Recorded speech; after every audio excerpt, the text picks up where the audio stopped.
कमाने वाली बहू। मम्मी आप हमारे साथ बेंगलोर चलो। पापा थे तो अलग बात थी, अब आप अकेली यहाँ गांव में कैसे रहेंगी? बेटे अमित ने कहा तो मैं असमंजस में पड़ गई। हार्ट अटैक से हुई इनकी अचानक मौत से मैं अपने आप को लाख कोशिशों के बाद भी संभाल नहीं पा रही थी। 12 दिन हो जाने से सभी मेहमान चले गए थे। बेटा अमित और बहू आरती दोनों ही इंजीनियर हैं। मेरी सहेलियों ने मुझसे कहा कि बेटा बहू के पास रहने मत जाना, क्योंकि कमाने वाली बहू को बुजुर्ग सास बिल्कुल अच्छी नहीं लगेगी। उसकी आज़ादी में तुम्हारे जाने से खलल पड़ेगी। वो तुम्हें ताने मार मार कर तुम्हारा जीना हराम कर देगी। वैसे भी भाई साहब ने जीते जी पूरी संपत्ति बेटे के नाम कर दी थी। ऐसे में तो पूरी संभावना है कि बेटा बहू यहाँ का मकान बेचकर सब ले लेंगे और तुम्हें पाई पाई के लिए तरसा देंगे। लेकिन बेटा बहू के साथ जाना मेरी मजबूरी भी थी। 60 साल की उम्र में अपने घुटनों के दर्द के कारण मैं अपना किराना स्टोर चलाने में असमर्थ थी।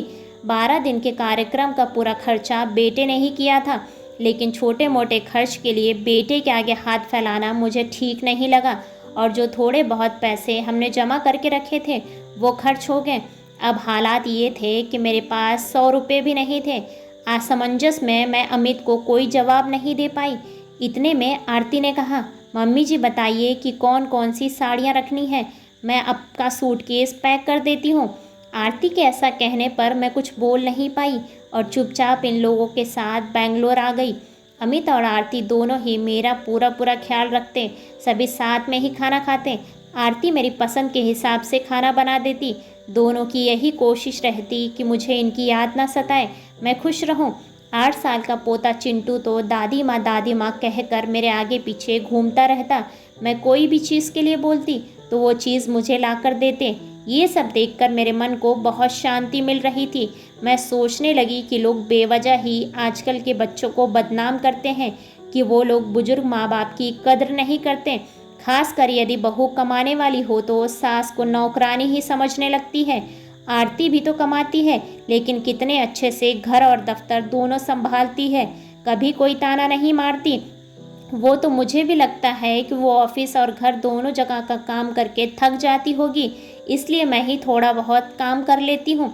लेकिन बेटा बहू दोनों ने कभी भी मुझे किसी काम के लिए नहीं कहा। 1 महीना कैसे बीत गया पता ही नहीं चला। आज सब लोगों ने बाहर घूमने का कार्यक्रम बनाया। मॉल में घूमते घूमते अमित और आरती एक दुकान से कुछ खरीदने लगे। मैं और चिंटू थोड़ा आगे निकल गए। आइसक्रीम की दुकान पर चिंटू ने कहा, दादी माँ मुझे आइसक्रीम खानी है। मेरे ऊपर तो मानो बिजली गिर गई, क्योंकि मेरे पास तो पैसे थे ही नहीं। इतने दिनों में पैसों की कोई ज़रूरत महसूस भी नहीं हुई थी।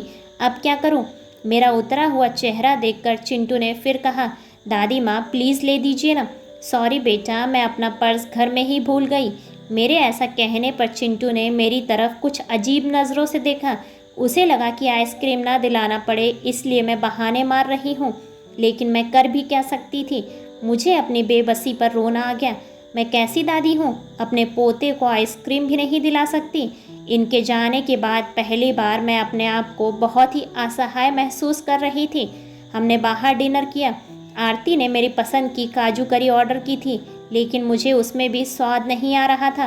घर आने पर थोड़ी देर सभी ने टीवी देखी।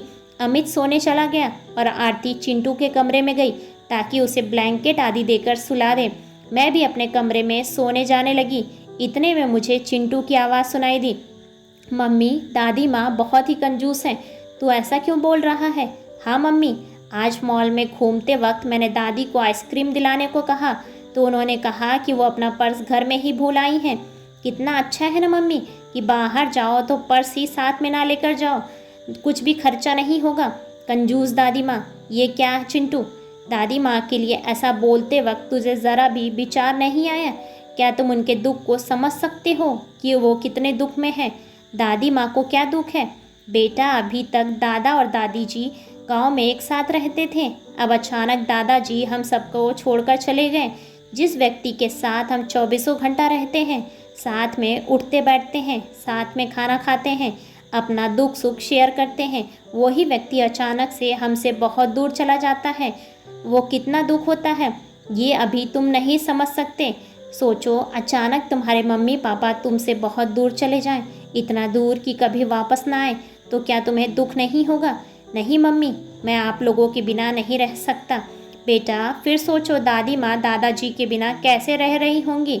ऐसी स्थिति में यदि वो अपना पर्स घर में भूल गई तो तुमने उन्हें कंजूस तक कह दिया।